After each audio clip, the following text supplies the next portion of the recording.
Las épocas geológicas, al igual que las épocas cronológicas en su denominación, se siembra por eventos o características que definen el elemento de dominio en el planeta.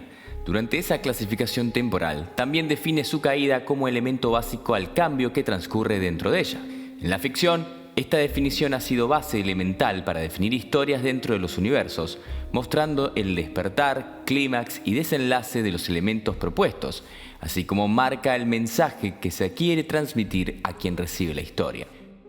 Parte del punto del atractivo, así como el aprendizaje, pero sobre todo el cómo la evolución marca un ciclo que, aunque enfatice una especie de gloria al inicio, las acciones, las variables, el caos, siempre terminan dando una meta nueva. Neo Jurassic, concepto nacido de este universo del cual el milagro de la clonación concibió desde la idea de un sueño ingenuo, basado en la maravilla y el placer de volver a ver criaturas de un pasado más antiguo e inimaginable. En ocasiones, concepto que, como es denominada la prehistoria como base cronológica para denominar eras, también cumple con un elemento de modernidad. La tecnología revolucionaria ahora con un fin, lo nuevo para traer lo antiguo, que va desde lo ya mencionado, límites de la ingenuidad, al descontrol y cómo pasa con cada época histórica al perecer. El mundo cambia con cada revolución del ingenio humano. En el caso de Jurassic Park, el evento masivo de cambio inicia desde 1986, cuando el primer dinosaurio rompe el cascarón artificial dentro de las paredes grises de un laboratorio en una isla perdida.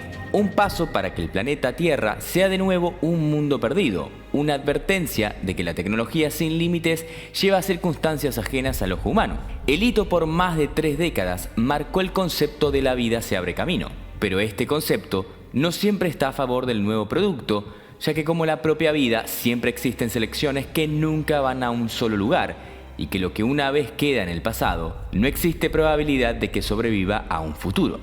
La definición de Neo Jurassic entra como concepto de la mezcla de 2 categorías de clasificación de períodos.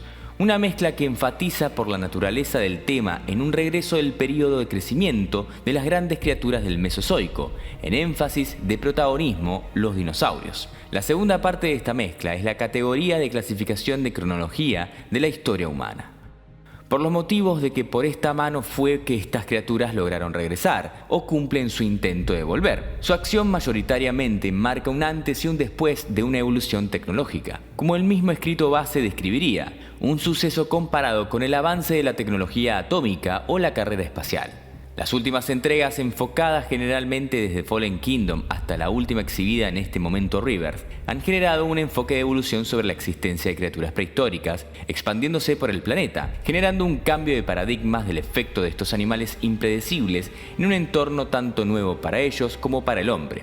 Como citaría el Dr. Alan Grant, Dinosaurs and man, 2 species separated by 65 million years of evolution, just been suddenly thrown back into the mix together. How can we possibly have the slightest idea what to expect?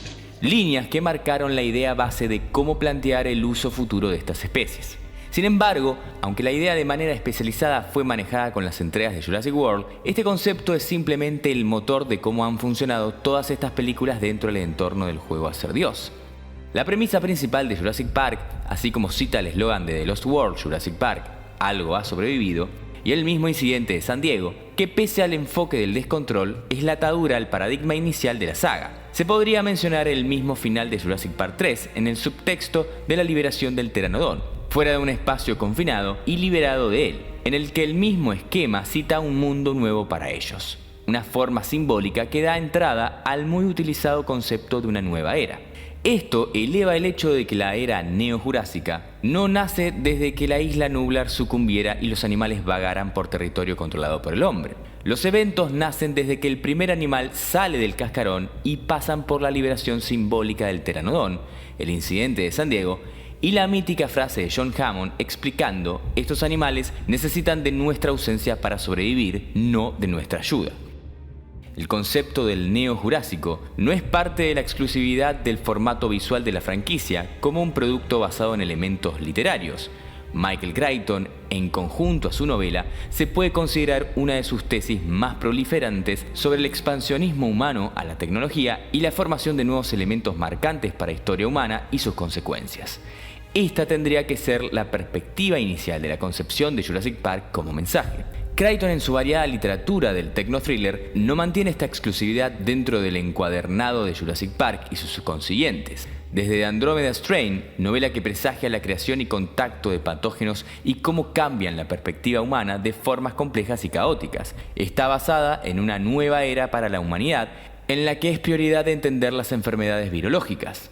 Otro ejemplo de estas ataduras evolucionan en el mismo guión y dirección de Michael Crichton sobre Westworld, que en términos simplificados concluye la misma idea, incluso de manera más conectada con la concepción de Jurassic Park, de la forma como el entretenimiento dentro de un parque de atracciones con raíz tecnológica, este caso la inteligencia artificial en máquinas, se expande y cambia de manera exponencial al entendimiento humano, formando una era novedosa sobre el dominio de la máquina sobre el hombre.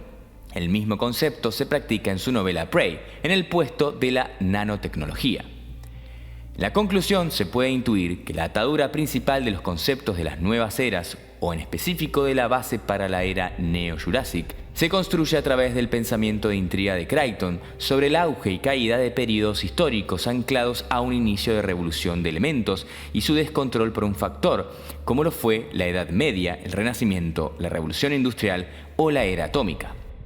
Sin embargo, Crichton, en su construcción de nuevas eras, no mantenía un final de control total del nuevo elemento sobrepasado de la humanidad, o la idea de mundo que tenemos. Cada historia y cada tesis que plantea, dentro de sus títulos, expone elementos que pronostican su caída. Un efecto sobre la teoría del caos, donde por razones del azar o pronosticación matemática, cada momento de dominio tiene su fin, como pasa en la realidad con las eras geológicas y las eras históricas.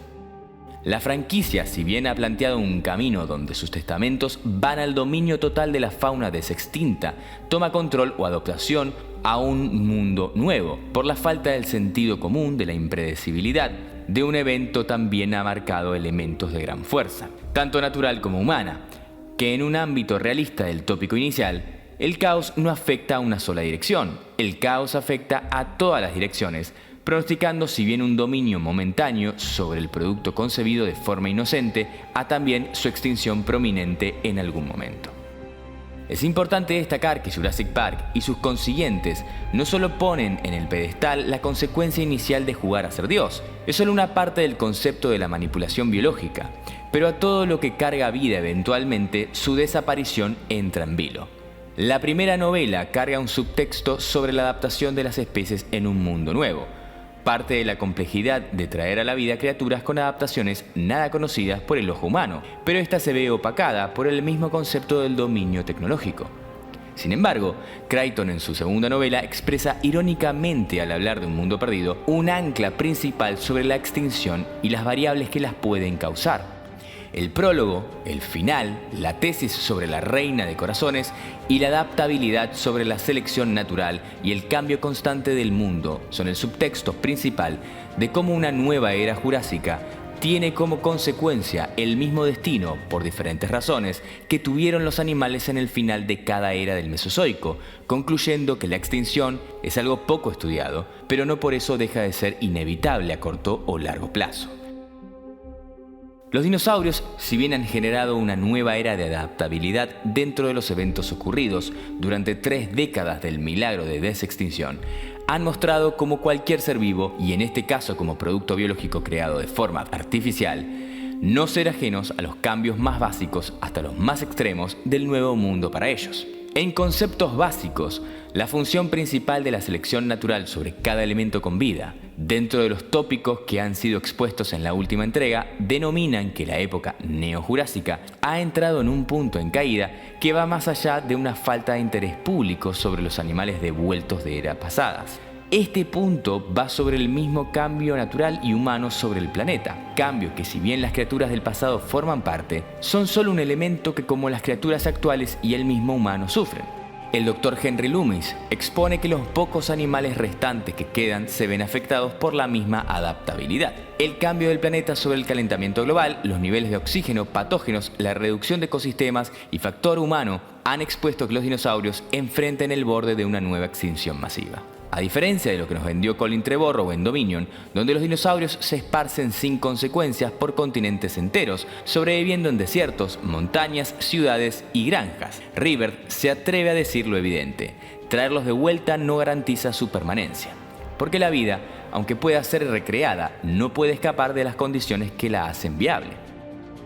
Los dinosaurios del Mesozoico no estaban hechos para este mundo, vivieron en un planeta con una atmósfera distinta, con mayores concentraciones de dióxido de carbono, con temperaturas más estables y elevadas, sin estaciones marcadas como las que hoy modelan los ecosistemas. Estudios paleoclimáticos recientes demuestran que durante el Cretácico, por ejemplo, la temperatura media global era varios grados superiores a la actual, y los polos no albergaban casquetes permanentes.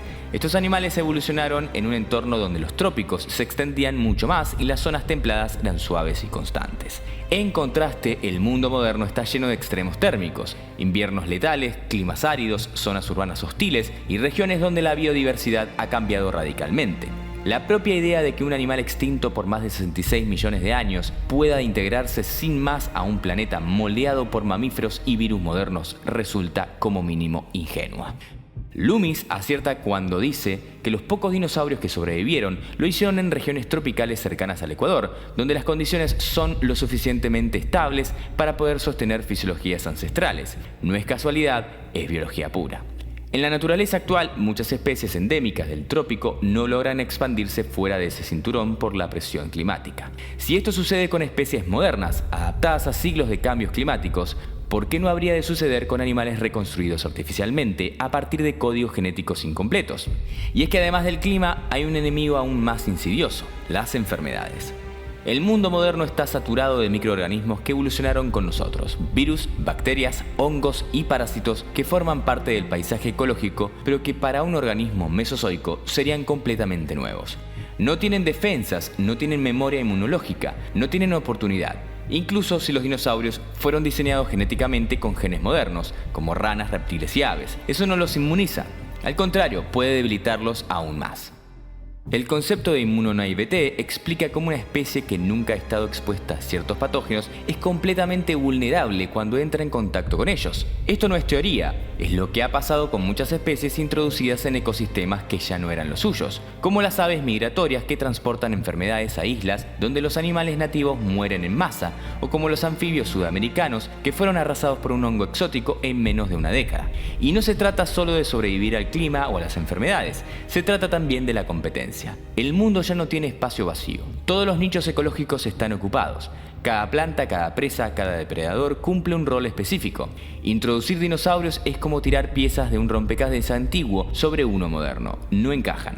Por más grandes, fuertes o inteligentes que parezcan, los dinosaurios no tienen ventajas automáticas en este mundo. Los ecosistemas actuales tienen millones de años de ajuste fino. Las especies modernas han evolucionado armas, defensas y estrategias para sobrevivir en conjunto. Un animal que no forma parte de esa red será aislado, eliminado o en el mejor de los casos confinado. Esto se ha visto incluso con especies modernas que son reintroducidas tras décadas de extinción local y que simplemente no logran prosperar porque el ambiente cambió lo suficiente como para hacerlas incompatibles. Ejemplos como el del lobo mexicano en el norte del país o las tortugas gigantes en las Islas Galápagos nos recuerdan que incluso la conservación debe considerar la historia reciente del ecosistema. Pensar que un Tyrannosaurus Rex puede deambular por Canadá sin morir en el primer invierno es más fantasía que ciencia ficción. Este concepto, pese a sus huecos científicos, no es ajeno al planteamiento inicial del medio matriz. Como se había comentado, Crichton exponía el principio de adaptación como contrarresto del expansionismo genético. Su argumento sobre la extinción propone la misma frase que Loomis incide. El prólogo, La vida al borde del caos, muestra la cara de Crichton sobre sus estudios de la extinción y su interés como enclave a la posibilidad de los distintos factores de por qué un ser vivo perece de manera masiva, citando a Ian Malcolm. El primero fue la toma de conciencia del enorme crecimiento demográfico y de que la superpoblación estaba provocando alteraciones en el planeta a un ritmo muy rápido. La eliminación de los hábitats tradicionales, la deforestación, la contaminación del aire y el agua, y quizás incluso cambios en el clima global. Simultáneamente se extinguían muchas especies animales.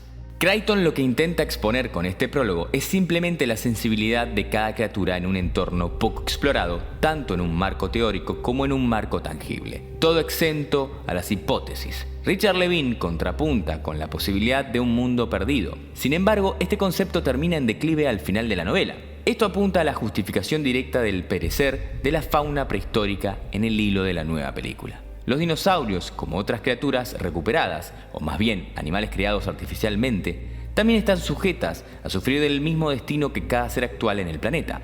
Este elemento, además de ser el elemento básico que podemos entender de la evolución de las especies como marco científico real, se ata también a la regla principal del espectro narrativo que ha impuesto la franquicia en la gran mayoría de sus criaturas, siendo animales y por ende deben ser tratados como un animal actual. Otro ejemplo que propone Michael Crichton es el mismo argumento de Reina de Corazones, que compara la línea de Alicia y el País de las Maravillas, en que la Reina de Corazones le dice a Alicia que para mantenerse en el mismo lugar debe correr. Esto hace alusión a la carrera evolutiva de las especies y cómo sobreviven entre sí, sus adaptaciones al momento de que progresan, otros dentro del círculo de la vida. En la novela también marca la extinción de las formas de vida como parte del comportamiento y que esto incide en los elementos físicos sobre la selección natural.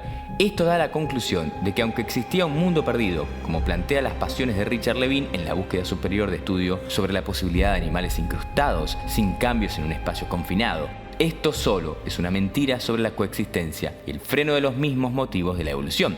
No existe realmente un mundo perdido, ni una adaptación adecuada o superior de cada criatura existente, esto por los constantes cambios. El argumento también se ata a la misma naturaleza de un animal creado desde una probeta. Inherentemente son criaturas completamente desconocidas, con imposibilidades de tener un esquema completo de cómo son o cómo se manejan en un sistema, mucho menos en un sistema moderno, lo cual los vuelve más sensibles que cualquier otra criatura actual, por su misma naturaleza desconocida, así como la naturaleza de ser animales creados artificialmente con fines específicos. Henry Loomis muestra alusión sobre esto, citando líneas ya conocidas. No es la misma tierra, no están los mismos insectos, no están las mismas plantas, en simples palabras, no es el mismo ambiente. Esto nace directamente de la idea de Crichton. En Jurassic Park es constante el ejemplo de la dificultad sobre estas nuevas criaturas. Se expone la tesis de que son animales difíciles incluso en tratar sus propios desechos por el simple hecho que ni siquiera existen las bacterias que descompondrían los elementos orgánicos producidos por estos animales. Las enfermedades planteadas, como el caso de la Stegosaurus enferma, o su homólogo fílmico, la Triceratops, e incluso el desconocimiento de nuevas cepas generadas como la DX, que es un punto importante para la explicación de la adaptabilidad y extinción de estas criaturas. Esto abre el paradigma de Crichton en una doble vía de la cual se pregunta sobre las adaptaciones y acciones que afectan o dan ventaja a estos animales. La paradoja que son seres extintos que no tienen un freno de ecosistemas, sin predadores, con la falsa imagen de ser un animal sin ataduras dentro de un mundo nuevo. Concepto que se expande con la fácil adaptación y superación, bloqueos como el suplemento de la lisina o la extensión de criaturas en el continente, como los Procompsognathus y otras formas aberrantes en las novelas. Pero abre el segundo hecho a largo plazo. No es su mundo, no es su territorio, su descubrimiento no es sinónimo a éxito.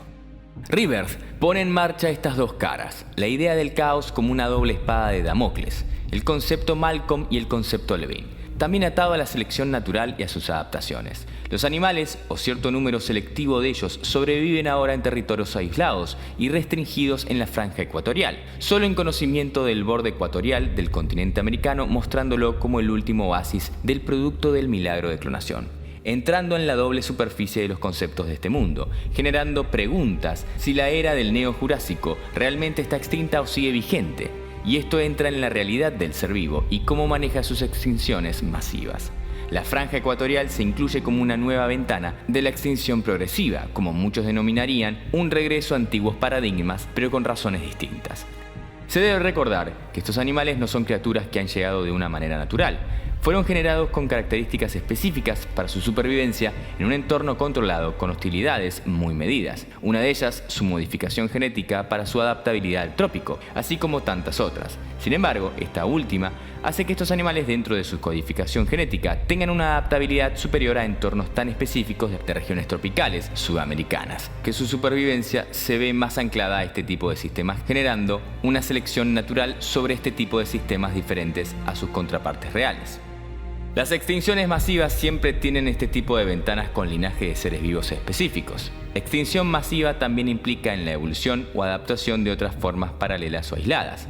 En el caso del límite KT en el Cretácico fueron los mamíferos y por supuesto un linaje de dinosaurios que al día de hoy siguen con nosotros, las aves. Estos logros de especies supervivientes es solo una mínima parte, una acción al azar del mismo progreso evolutivo al cambio de lugar, la forma más primitiva de entender el caos. Dos caminos convergentes, nunca permanentes, pero siempre avanzando. Como entusiastas, tenemos el pensamiento del sueño eterno del dominio de criaturas que nos apasionan. Tenemos la cabeza de Levin basado en pasiones de creer en un eterno mundo perdido. Pero la realidad sobre la adaptación nos coloca en el pensamiento de Ian Malcolm. La extinción siempre está presente, como lo es también la entrada a nuevas situaciones. Esta visión es infinitamente más honesta que la que nos vendió Trevorrow, donde los dinosaurios conviven en mercados negros, se pelean con lobos, comen en granjas y aparentemente se aclimatan a todo tipo de entornos sin consecuencias. Esa visión convierte a los dinosaurios en caricaturas, en mascotas exóticas con software adaptativo, como si fueran robots y no organismos biológicos. Rivers, en cambio, los vuelve animales reales, frágiles, limitados y trágicamente desplazados. Incluso si son productos de la biotecnología, no están por encima de las leyes naturales. Un ser vivo, por más artificial que sea, sigue estando hecho de células, tejidos, proteínas, sistemas inmunes, fisiologías dependientes del entorno. Hay que matizar, no obstante, que si bien el planteamiento de Trevorrow, en el que todos los dinosaurios se expanden por el mundo sin traba alguna, es poco realista, la premisa propuesta por Kep también peca de simplista. Por supuesto que las condiciones ambientales del mundo actual no son las del Mesozoico, y estos neodinosaurios deben hacer frente a diferentes temperaturas, concentraciones de oxígeno y dióxido de carbono, enfermedades y caza. Pero no podemos olvidar que el Mesozoico fue un periodo que duró 185 millones de años, en el que tuvieron lugar cambios ambientales de todo tipo. No todos los dinosaurios vivieron durante todo este tiempo en climas cálidos tropicales estables. Por ejemplo, las criaturas que vivieron en determinadas zonas de la formación Morrison en el Jurásico superior norteamericano estaban expuestas a condiciones relativamente áridas y secas. En este sentido, animales como Apatosaurus tendrían dificultades para sobrevivir en zonas frías, como ocurría en Dominion, o como sucede con Brontobillion Rivers. De hecho, esto parece estar confirmado por estudios como Chiarenza et al. 2021, que muestran que los saurópodos estaban limitados a regiones tropicales sin ser capaces de prosperar en regiones frías. Sin embargo, sabemos también que muchos otros dinosaurios vivieron en entornos con estacionalidades mucho más marcadas. Y aunque no lidiaban con casquetes polares permanentes, sin duda muchos tuvieron que vérselas con temperaturas frías y nevadas invernales. Pensemos, por ejemplo, en animales como la Elinasaura y otros animales de la Antártida contemporánea, en los bosques templados en los que vivía Eutyrannus, similares a los de la Columbia Británica actual, o en todas las criaturas de entornos subárticos de la formación Prince, como Pachyrhinosaurus, Trodon, Edmontosaurus o Nanucusaurus. El propio registro fósil de Tyrannosaurus se extiende desde Nueva México hasta Canadá, por lo que el rango de distribución de este carnívoro también abarcó distintos climas y ambientes. En este sentido, no resulta demasiado complicado imaginar al Pachyrhinosaurio de Chaos Theory, por ejemplo, sobreviviendo en entornos más fríos, al igual que otros ceratópsidos, hadrosaurios y terópodos. Todas estas criaturas desextintas, por supuesto, seguirían estando sujetas a otros factores que podrían dificultar su supervivencia, como las concentraciones atmosféricas, la competencia con especies actuales, las enfermedades, la falta de recursos óptimos para ellos, como por ejemplo vegetación adecuada, o la caza. Sin embargo, no conviene olvidar que pensar que todos los dinosaurios vivieron en regiones cálidas y tropicales está descontextualizado y desfasado científicamente, como creer que todos podrían prosperar sin problemas a lo largo y ancho de todo el planeta hoy en día. El Neojurásico es simplemente la agrupación de estos conceptos, una era que, si bien cambió el mundo de la entrada y el descontrol de un futuro antiguo, dando la idea de una eternidad, pero como toda era, su extinción es inevitable, como parte de un ciclo normal, trágico, pero sin duda un ciclo que hace dar sentido a la vida se abre camino. Si te gustó este análisis, dale like, suscríbete y activa las notificaciones para no perderte cada nuevo video. De igual manera, te invito a que visites mi canal y veas todos los videos subidos hasta el momento con toda la información que no te puedes perder de la franquicia. Y recuerden, la vida siempre se abre camino.